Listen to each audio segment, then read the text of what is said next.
There was a father who worked very hard to build a house for his children.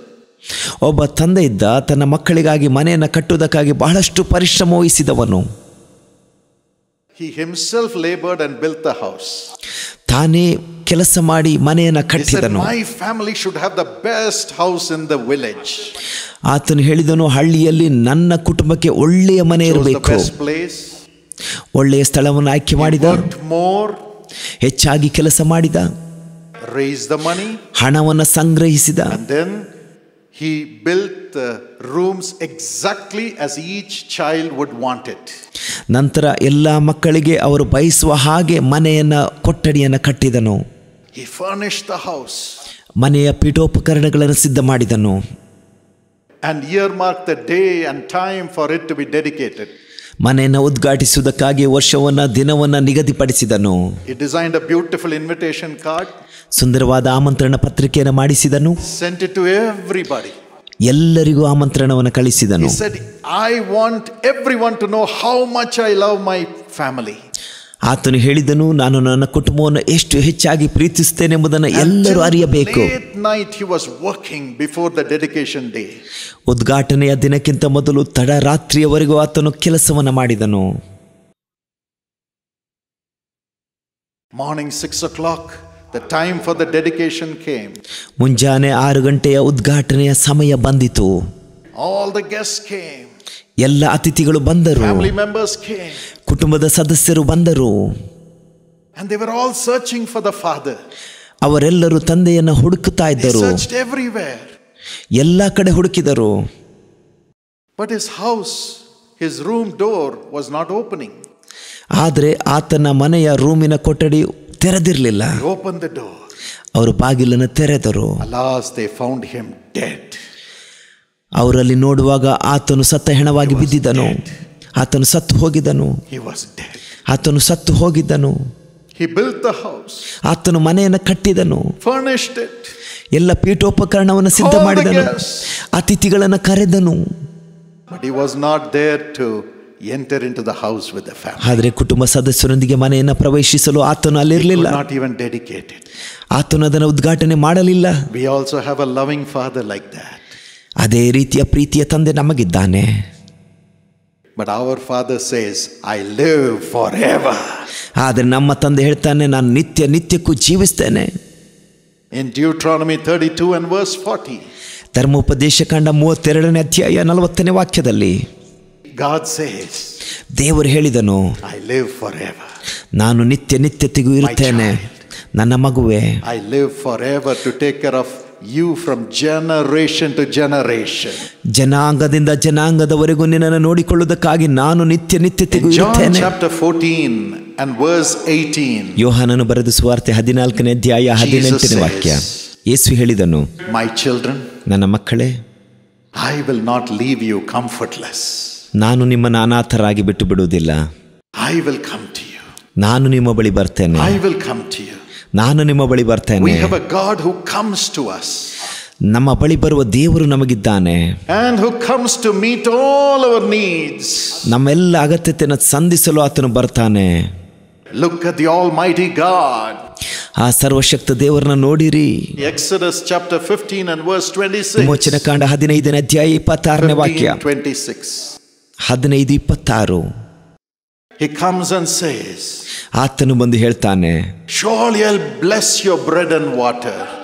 ನಿಜವಾಗಿಯೂ ನಿಮ್ಮ ರೊಟ್ಟಿಯನ್ನು ನೀರನ್ನು ಆಶೀರ್ವದಿಸ್ತೇನೆ. ರೋಗವನ್ನು ನಿಮ್ಮಿಂದ ದೂರ ಮಾಡ್ತೇನೆ. In Isaiah 45:3 he says, ಯೆಶಾಯ 45:3ರಲ್ಲಿ ಆತನು ಹೇಳ್ತಾನೆ, ನಾನು ನಿಮಗೆ ನಿಧಿ ನಿಕ್ಷೇಪವನ್ನು ಕೊಡ್ತೇನೆ. I will give you riches. ನಿಮಗೆ ಐಶ್ವರ್ಯವನ್ನು ಕೊಡ್ತೇನೆ. In Micah 7:15 he says, Micah 7:15ರಲ್ಲಿ ಆತನು ಹೇಳ್ತಾನೆ, he says, I will do wonders. ಆತನು ಹೇಳ್ತಾನೆ, ನಾನು ಅದ್ಭುತಗಳನ್ನು ತೋರಿಸುವೆನು. Jeremiah 29 and verse 11 he says, ಯೆರೆಮೀಯ 29:11ರಲ್ಲಿ ದೇವರು ಹೇಳ್ತಾನೆ, I will give you a future. ನಾನು ನಿಮಗೆ ಭವಿಷ್ಯವನ್ನು ಕೊಡ್ತೇನೆ. ನಾನು ನಿಮಗೆ ನಿರೀಕ್ಷೆಯನ್ನು ಕೊಡ್ತೇನೆ. Yes, we have a God who is waiting to give us one blessing after another. ಒಂದು ಆಶೀರ್ವಾದದ ನಂತರ ಇನ್ನೊಂದು ಆಶೀರ್ವಾದವನ್ನು ಕೊಡುವುದಕ್ಕಾಗಿ ಕಾಯುವ ದೇವರು ನಮಗಿದ್ದಾನೆ. In Zephaniah 3:19, ಚೆಫನ್ಯ 3:19 he says, I will give you praise and honor in the place of your shame. ನೀನು ಅವಮಾನ ಪಟ್ಟ ಸ್ಥಳದಲ್ಲಿ ನಿನಗೆ ಗೌರವವನ್ನ ಕೀರ್ತಿಯನ್ನು ಕೊಡುತ್ತೇನೆ. And Zephaniah 3:9 he says, ಚೆಫನ್ಯ 3:9 I will ಆತನು fill you ಹೇಳ್ತಾನೆ, with my spirit so that you can pray and work for me in one accord. ನನ್ನ ಆತ್ಮನಿಂದ ನಿನ್ನನ್ನು ತುಂಬಿಸುತ್ತೇನೆ, ನೀನು ಏಕ ಮನಸ್ಸಿನಿಂದ ಪ್ರಾರ್ಥಿಸುತ್ತಾ ನನಗಾಗಿ ಕಾರ್ಯ ಮಾಡುವುದಕ್ಕಾಗಿ. This is the Almighty God. ಇದು ಸರ್ವಶಕ್ತನಾದ ದೇವರು. What about Jesus?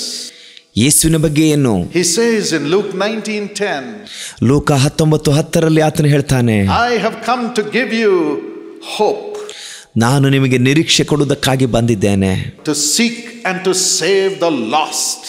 ಕಳೆದು ಹೋದದನ್ನು ಹುಡುಕುವುದಕ್ಕಾಗಿ, ರಕ್ಷಿಸುವುದಕ್ಕಾಗಿ. In Matthew 8:17, ಮತ್ತಾಯ 8:17 Jesus says, ಯೇಸು ಹೇಳಿದನು, I have come to carry your sicknesses ನಿಮ್ಮ ರೋಗಗಳನ್ನು ಹೊತ್ತುಕೊಳ್ಳುವುದಕ್ಕಾಗಿ ನಾನು ಬಂದಿದ್ದೇನೆ, and to bear your weaknesses, my child. ನಿಮ್ಮ ಬೇನೆಗಳನ್ನು ನಾನೇ ತೆಗೆದುಕೊಳ್ಳುತ್ತೇನೆ ನನ್ನ ಮಗುವೆ. And in John 14:27, ಯೋಹಾನ 14:27 Jesus says, I have come to give you my peace. ನಾನು ನನ್ನ ಸಮಾಧಾನವನ್ನು ನಿನಗೆ ಕೊಡಲು ಬಂದಿದ್ದೇನೆ. I have come to give you my peace. ನಾನು ನನ್ನ ಸಮಾಧಾನವನ್ನು ನಿನಗೆ ಕೊಡ್ತೇನೆ. In Philippians 4:19, ಫಿಲಿಪ್ಪಿಯ 4:19 from his riches he satisfies all our needs in the world. ಆತನ ಪ್ರಭಾವದ ಐಶ್ವರ್ಯಕ್ಕೆ ತಕ್ಕ ಹಾಗೆ ನಮ್ಮ ಎಲ್ಲ ಕೊರತೆಗಳನ್ನು ನೀಗಿಸ್ತಾನೆ. And John 7:37-39, ಯೋಹಾನ 7:32-39 he says, I'll give you my spirit like a rivers of living water. ಆತನು ಹೇಳ್ತಾನೆ, ಜೀವನದಿ ಹಾಗೆ ಹರಿಯುವ ನನ್ನ ಆತ್ಮವನ್ನು ನಾನು ನಿಮಗೆ ಕೊಡ್ತೇನೆ. And in John 14:2, ಯೋಹಾನ 14:2 he says, I am going to prepare mansions for you to receive you into heaven. ನಾನು ಮುಂದೆ ಹೋಗಿ ನಿಮಗಾಗಿ ಬಿಡಾರಗಳನ್ನು ಸಿದ್ಧ ಮಾಡ್ತಾ ಇದ್ದೇನೆ. John 14:6 he says, I am the way for that. ಯೋಹಾನ 14:6 ಹೇಳ್ತಾನೆ, ನಾನೇ ಮಾರ್ಗ. God comes to comfort us. ದೇವರು ನಮ್ಮನ್ನು ಸಂತೈಸುವುದಕ್ಕಾಗಿ ಬಂದಿದ್ದಾನೆ, Take care of all our needs. ನಮ್ಮೆಲ್ಲ ಅಗತ್ಯತೆಯನ್ನು And ಒದಗಿಸುವುದಕ್ಕಾಗಿ. he says, I ಆತನು don't ಹೇಳ್ತಾನೆ, want you to feel that you are an orphan in this world. ಈ ಲೋಕದಲ್ಲಿ ನೀವು ಅನಾಥರಾಗಿರುವುದನ್ನು ನೋಡಲು ನಾನು ಬಯಸುವುದಿಲ್ಲ. I will provide everything. ನಿಮ್ಮ ಎಲ್ಲ ಅಗತ್ಯತೆಯನ್ನು ನಾನು I ಒದಗಿಸ್ತೇನೆ, will build everything ನಾನು ಎಲ್ಲವನ್ನ ಕಟ್ತೇನೆ until I bring you to heaven. ನಿಮ್ಮನ್ನು ನಾನು ಸ್ವರ್ಗಕ್ಕೆ ನಡೆಸುವವರೆಗೂ. What a great God we have. ನಮಗಿರುವ ದೇವರು ಎಷ್ಟು What a ಶ್ರೇಷ್ಠನು, loving Jesus we have. ಎಷ್ಟು ಹೆಚ್ಚಾಗಿ ಪ್ರೀತಿಸುವ ಯೇಸು ನಮ್ಮ ಯೇಸು. When my father was passing away, ನನ್ನ ತಂದೆ ನಮ್ಮನ್ನು ಬಿಟ್ಟು ಹೋಗುವಾಗ I was so worried. ಅವರು ಬಹಳ Not ಚಿಂತೆಗೊಳಗಾಗಿದ್ದರು. because he was going to die, ಅವರು ಸಾಯುತ್ತಾರೆ ಎಂಬ ಕಾರಣಕ್ಕಾಗಿ ಅಲ್ಲ, because when he was dying, ಅವರು ಸಾಯುತ್ತಿರುವ our ಪರಿಸ್ಥಿತಿಯಲ್ಲಿ university had lot of debt. ನಮ್ಮ ಶಿಕ್ಷಣ ಸಂಸ್ಥೆ ಸಾಕಷ್ಟು ಸಾಲದಲ್ಲಿ ಮುಳುಗಿತ್ತು. Building prayer tower after prayer tower, Jesus calls, had debts in the bank. ಪ್ರಾರ್ಥನಾ ಗೋಪುರಗಳ ನಂತರ ಪ್ರಾರ್ಥನಾ ಗೋಪುರಗಳನ್ನು ಕಟ್ಟುತ್ತಾ ಯೇಸು ಕರೀತಾನೆ, ಸೇವೆಯು ಬ್ಯಾಂಕ್ನಲ್ಲಿ ಸಾಲಕ್ಕೆ And ಒಳಗಾಯಿತು. my father was in tears ನನ್ನ ತಂದೆ ಕಣ್ಣೀರಿನಿಂದ in ಮುಳುಗಿದ್ದರು. the ICU. ಐಸಿಯುನಲ್ಲಿ He said, pray that I may live a little more so that I can clear all the debts. ಅವರು ಹೇಳಿದರು, ಪ್ರಾರ್ಥಿಸು, ನಾನು ಇನ್ನು ಸ್ವಲ್ಪ ಕಾಲ ಜೀವಿಸಿದರೆ ಎಲ್ಲ ಸಾಲವನ್ನು ತೀರಿಸಬಹುದು. I don't want to leave debts to my son. ನನ್ನ ಮಗನಿಗೆ ಸಾಲವನ್ನು ಬಿಟ್ಟು ಹೋಗಲು ನಾನು ಬಯಸುವುದಿಲ್ಲ. I want to leave my son without debt. ನನ್ನ ಮಗನನ್ನ ಸಾಲ ಇಲ್ಲದ ಹಾಗೆ ನಾನು ಬಿಟ್ಟು He ಹೋಗಲು said, ಬಯಸ್ತೇನೆ. pray that God will give me a little more life. ಅವರು ಹೇಳಿದ್ರು, ದೇವರು ನನಗೆ ಇನ್ನು ಸ್ವಲ್ಪ ದಿವಸವನ್ನು ಕೊಡುವುದಕ್ಕಾಗಿ ಪ್ರಾರ್ಥನೆ ಮಾಡು. But God did not answer the prayer. ಆದರೆ ದೇವರು ಆ ಪ್ರಾರ್ಥನೆಗೆ ಉತ್ತರ My father ಕೊಡಲಿಲ್ಲ. passed away. ನಮ್ಮ ತಂದೆ ನಮ್ಮನ್ನು ಬಿಟ್ಟು But ಹೋದರು. all his tears, ಅವರೆಲ್ಲ ಕಣ್ಣೀರು, all his prayers for the people, ಜನರಿಗಾಗಿ ಅವರು ಮಾಡಿದ ಪ್ರಾರ್ಥನೆ, he left behind before he left for heaven. ಅವರು ಸ್ವರ್ಗಕ್ಕೆ ಹೋಗೋದಕ್ಕಿಂತ ಮೊದಲು ಇವೆಲ್ಲವನ್ನ ಬಿಟ್ಟು ಹೋಗಿದ್ದರು. And Jesus came, ಯೇಸು ಬಂದನು, took over his tears, ಅವರ ಕಣ್ಣೀರನ್ನು ನೀಗಿಸಿದನು, took over his prayers for us, ಅವರ ಪ್ರಾರ್ಥನೆಯನ್ನು ನಮಗಾಗಿ ಆತನು ಸ್ವೀಕರಿಸಿದನು. and connected it with his sacrifice through his blood on the cross. ಅದನ್ನು ಆತನ ತ್ಯಾಗದೊಂದಿಗೆ, ಆತನ ಶಿಲುಬೆಯ ರಕ್ತದೊಂದಿಗೆ ತೆಗೆದುಕೊಂಡನು. Blessed me and my family. ನನ್ನ ಕುಟುಂಬವನ್ನು ಆಶೀರ್ವದಿಸಿದನು. Very soon Karunya University came out of debt. ಅತಿ ಶೀಘ್ರದಲ್ಲೇ ಕಾರುಣ್ಯ ವಿದ್ಯಾಸಂಸ್ಥೆಯು ಸಾಲದಿಂದ ಹೊರಗೆ ಬಂದಿತು. Jesus calls came out of debt. ಯೇಸು ಕರೆಯುತ್ತಾನೆ, ಸೇವೆಯು ಸಾಲದಿಂದ ಹೊರಗೆ ಬಂದಿತು. Our family came out of debt. ನಮ್ಮ ಕುಟುಂಬವು ಸಾಲದಿಂದ ಹೊರಗೆ ಬಂದಿತು. Today, if my father was here, he would have been the happiest person. ನನ್ನ ತಂದೆ ಇಂದು ಇರುವುದಾಗಿದ್ದರೆ ಅವರೊಬ್ಬ ಸಂತೋಷದ ಮನುಷ್ಯ ಆಗಿರ್ತಿದ್ರು. But Jesus lives forever. ಆದರೆ ಯೇಸು ನಿತ್ಯಕ್ಕೂ My ಜೀವಿಸುವ father could ಆತನು. not see us coming out of debt. ನನ್ನ ತಂದೆ ನಾವು ಸಾಲದಿಂದ ಹೊರಗೆ ಬರುವುದನ್ನು ನೋಡಲು ಆಗಲಿಲ್ಲ. But he left Jesus with us. ಆದರೆ ಯೇಸುವನ್ನು ನಮ್ಮೊಂದಿಗೆ ಬಿಟ್ಟು ಹೋದರು. You can leave Jesus with your children. ನೀವು ನಿಮ್ಮ ಮಕ್ಕಳೊಂದಿಗೆ ಯೇಸುವನ್ನು ಬಿಟ್ಟು ಹೋಗಬಹುದು. Your grandchildren. ನಿಮ್ಮ ಮೊಮ್ಮಕ್ಕಳೊಂದಿಗೆ. For that, you need to open your heart to Jesus tonight. ಅದಕ್ಕಾಗಿ ರಾತ್ರಿ ವೇಳೆಯಲ್ಲಿ ನೀವು ನಿಮ್ಮ ಹೃದಯವನ್ನು ಯೇಸುವಿಗಾಗಿ ತೆರೆಯಬೇಕು. ಯೇಸು ಹೇಳ್ತಾನೆ John 14:19. ಯೋಹಾನ 14:19 Because I live, ನಾನು ಜೀವಿಸುವುದರ you will ನಿಮಿತ್ತ live also. ನೀವು ಸಹ ಜೀವಿಸ್ತೀರಾ. You will live also. ನೀವು ಸಹ Your ಜೀವಿಸ್ತೀರಾ. children will live also. ನಿಮ್ಮ ಮಕ್ಕಳು ಸಹ ಜೀವಿಸ್ತಾರೆ. And your grandchildren will live also. ನಿಮ್ಮ ಮೊಮ್ಮಕ್ಕಳು ಜೀವಿಸ್ತಾರೆ. We have hope that we will have life in the world and life in the world to come. ನಮಗೆ ನಿರೀಕ್ಷೆ ಇದೆ, ಈ ಲೋಕದಲ್ಲೂ ಸಹ ನಮಗೆ ಜೀವವಿದೆ, ಬರುವ ಲೋಕದಲ್ಲೂ ಸಹ ನಮಗೆ ಜೀವವಿದೆ. Tonight give your life to ಈ Jesus. ರಾತ್ರಿ ವೇಳೆಯಲ್ಲಿ ನಿಮ್ಮ ಜೀವನವನ್ನು ಯೇಸುವಿಗೆ ಒಪ್ಪಿಸಿಕೊಡ್ರಿ. Do not say, I'm not worthy. ನಾನು ಯೋಗ್ಯನಲ್ಲ ಎಂಬುದಾಗಿ ಹೇಳಬೇಡ್ರಿ. I have not prayed enough. ನಾನು ಹೆಚ್ಚಾಗಿ ಪ್ರಾರ್ಥಿಸಲಿಲ್ಲ. I am not a great saintly man. ನಾನು ಒಳ್ಳೆಯ ಭಕ್ತನಲ್ಲ. None of us are. ನಮ್ಮಲ್ಲಿ ಯಾರೊಬ್ಬರು ಇಲ್ಲ. Good news is all have shortcomings. ಒಳ್ಳೆಯ ಸಂಗತಿ ಏನಂದ್ರೆ ಎಲ್ಲರೂ ತಪ್ಪು ಮಾಡಿದ್ದೇವೆ, ಎಲ್ಲರೂ ಪಾಪ ಮಾಡಿದ್ದೇವೆ. All have sinned and have come short of the glory of God. ಎಲ್ಲರೂ ಪಾಪ ಮಾಡಿ ದೇವರ ಮಹಿಮೆಯನ್ನು ಕಳೆದುಕೊಂಡಿದ್ದಾರೆ. But thank God. ಆದರೆ ದೇವರಿಗೆ ಸ್ತೋತ್ರ. His compassions faileth not. ಆತನ ಕನಿಕರ ಸೋಲಲಿಲ್ಲ. Why the Lord does miracles for us? ಯಾಕಾಗಿ ದೇವರು ನಮಗಾಗಿ ಅದ್ಭುತ ಮಾಡ್ತಾನೆ? It's because of his compassion. ಯಾಕಂದ್ರೆ ಆತನ ದಯೆಯ ನಿಮಿತ್ತ. Lamentation 3:22-23 says, ಪ್ರಲಾಪಗಳು 3ನೇ ಅಧ್ಯಾಯ 22-23 ವಾಕ್ಯ ಹೇಳುತ್ತದೆ, we are not consumed because of his mercies. ನಾವು ಉಳಿದಿರುವುದು ಯೆಹೋವನ ಕರುಣೆಯೇ. His mercies are new every morning. ಆತನ ಕೃಪಾವರಗಳು ದಿನ ಹೊಸದಾಗಿವೆ. Great is his faithfulness. ಆತನ ನಂಬಿಗಸ್ತಿಕೆ ಶ್ರೇಷ್ಠವಾಗಿದೆ. His compassions do not fail. ಆತನ ದಯೆ ಎಂದಿಗೂ ಸೋಲಲಿಲ್ಲ. God's compassion do not fail. ದೇವರ ಕನಿಕರ ಎಂದಿಗೂ ಸೋಲಲಿಲ್ಲ. In Matthew 9:35 and 36, ಮತ್ತಾಯ 9:35-36 the Bible says, when Jesus saw the crowds, ಸತ್ಯವೇದವು ಹೇಳುತ್ತದೆ, ಯೇಸು ಮನುಷ್ಯರ ಗುಂಪನ್ನು ನೋಡಿದಾಗ compassion on them. ಅವರ ಮೇಲೆ ಆತನು ಕನಿಕರವುಳ್ಳವನಾದನು. Because they were harassed and they were helpless. ಯಾಕಂದ್ರೆ ಅವರು ಸಾಕಷ್ಟು ಬಳಲಿ ಹೋಗಿದ್ದರು, ಸಹಾಯ ಇಲ್ಲದವರಾಗಿದ್ದರು. They were like sheep without a shepherd, nobody to take care of them. ಕುರುಬನಿಲ್ಲದ ಕುರಿಗಳ ಹಾಗೆ ಅವರಿದ್ದರು. So Jesus went to every village, ಹಾಗಾಗಿ ಯೇಸು ಎಲ್ಲ ಹಳ್ಳಿಗಳಿಗೆ ಹೋದನು, every town. ಎಲ್ಲ ಪಟ್ಟಣಗಳಿಗೆ. Today he will come to every home. ಇಂದು ಆತನು ಎಲ್ಲ ಮನೆಗಳಿಗೆ ಬರ್ತಾನೆ. And he was teaching. ಆತನು ಬೋಧಿಸ್ತಾನೆ. Saying, don't be afraid, God loves you. ಹೇಳ್ತಾನೆ, ಹೆದರಬೇಡ, ದೇವರು ನಿನ್ನನ್ನು ಪ್ರೀತಿಸ್ತಾನೆ. He was preaching. ಆತನು ಪ್ರಸಂಗಿಸ್ತಾ ಇದ್ದಾನೆ. Saying, do this, God loves you. ಇದನ್ನು ಮಾಡು, ದೇವರು ನಿನ್ನನ್ನು ಪ್ರೀತಿಸ್ತಾನೆ. And he was healing every disease and every sickness. ಎಲ್ಲ ರೋಗ ಬಾಧೆಗಳನ್ನು ಆತನು ಸೌಖ್ಯಪಡಿಸ್ತಾನೆ. That is what compassion does. ಕನಿಕರವು ಇದನ್ನೇ ಮಾಡುವಂಥದ್ದು. He'll never see whether you are qualified or not qualified to receive his miracle. ಆತನ ಅದ್ಭುತವನ್ನು ಹೊಂದಿಕೊಳ್ಳಲು ನಿನಗೆ ಅರ್ಹತೆ ಇದೆಯೋ ಇಲ್ಲವೋ ಅದನ್ನು ಆತನು ನೋಡುವುದಿಲ್ಲ. Love bears all things. ಪ್ರೀತಿಯು ಎಲ್ಲವನ್ನ ತಾಳುತ್ತದೆ. Jesus' compassion will heal you of every one of you.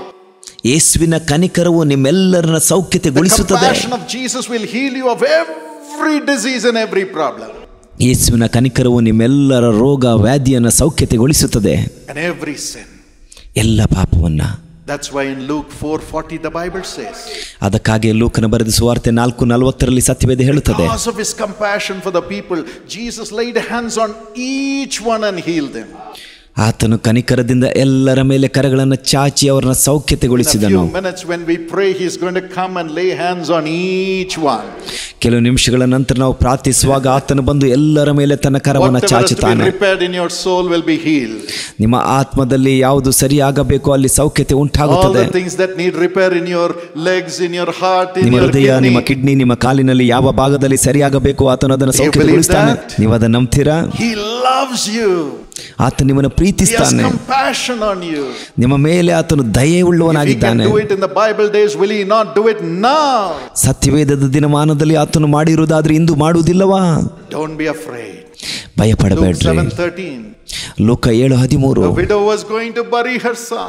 ವಿಧವೆ ತನ್ನ ಮಗನನ್ನ ಹೂಣಿಡಲು ಹೋಗ್ತಾ ಇದ್ದಳು. ವಿಧವೆಯು ತನ್ನ ಮಗನನ್ನ ಹೂಣಿಡಲು ಹೋಗ್ತಾ ಇದ್ದಳು. ಆಕೆ ಯೇಸುವಿನ ಬಳಿ ಹೋಗಿ ಕೇಳಲಿಲ್ಲ. ಆದರೆ ಯೇಸು ಆಕೆ ಕಣ್ಣೀರನ್ನು ನೋಡಿದನು, ಅಲ್ಲಿಗೆ ಹೋದನು ಮತ್ತು ನಿಲ್ಲಿ ಎಂಬುದಾಗಿ ಹೇಳಿದನು. ಯೌವನಸ್ಥನೇ ಎದ್ದೇಳು ಎಂದನು. ಆತನಿಗೆ ಜೀವವು ಬಂದಿತು. ಆತನನ್ನು ಆತನ ತಾಯಿಗೆ ಒಪ್ಪಿಸಿಕೊಟ್ಟನು. ಈ ರಾತ್ರಿ ವೇಳೆಯಲ್ಲಿ ನಿಮ್ಮ ಮಕ್ಕಳನ್ನ ದೇವರು ಪುನರುತ್ಥಾನಗೊಳಿಸ್ತಾನೆ. ಕೆಲವರು ಮಾದಕ ವ್ಯಸನಿಗಳಾಗಿರಬಹುದು, ಕೆಲವರು ಸೋಲಿನಲ್ಲಿರಬಹುದು. ಯಾವುದಾದ್ರೂ ತೊಂದರೆ ಇಲ್ಲ.